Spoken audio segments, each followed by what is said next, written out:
have shown us here how the North plans to crush us in the coils of a giant water snake. That is precisely the situation, sir. All down the eastern seaboard to the Florida Keys, and then along the Gulf to New Orleans. Their Navy would seal off the Confederacy, and they will send their Western armies south to secure the border states. And cut the Confederacy in two. Never. Never. But it would be daring, Mr. President. They could slowly squeeze us to death by cutting off all our supplies and weapons from Texas and the ports of Mexico and Europe. Scott, their general-in-chief and a Virginian, proposed this far-fetched strategy. The man is a traitor to the South. To be a Southerner and believe in the Union does not make one a traitor, sir, or I would not be here.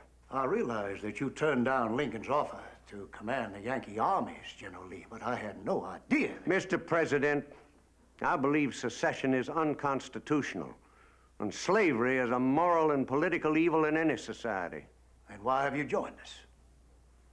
Because I could not draw my sword against Virginia. My loyalty and my affections, and those of my family for 5 generations, belong to her. That is why I'm here, sir. Now, if we are to have any chance at all to defeat the North, we must enlist our own snake and strike like a cobra right at their vitals. The federal capital of Washington. Sir, I do not agree with you. Many of our state militias would refuse to join an invasion of the North. But, Mr. President, if you allow the individual states to dictate our... Lincoln maneuvered us into firing the first shot at Fort Sumter. I'll not let him brand me the aggressor again. Next time, the North will be the first to fire. Enough for today, gentlemen. General Meade.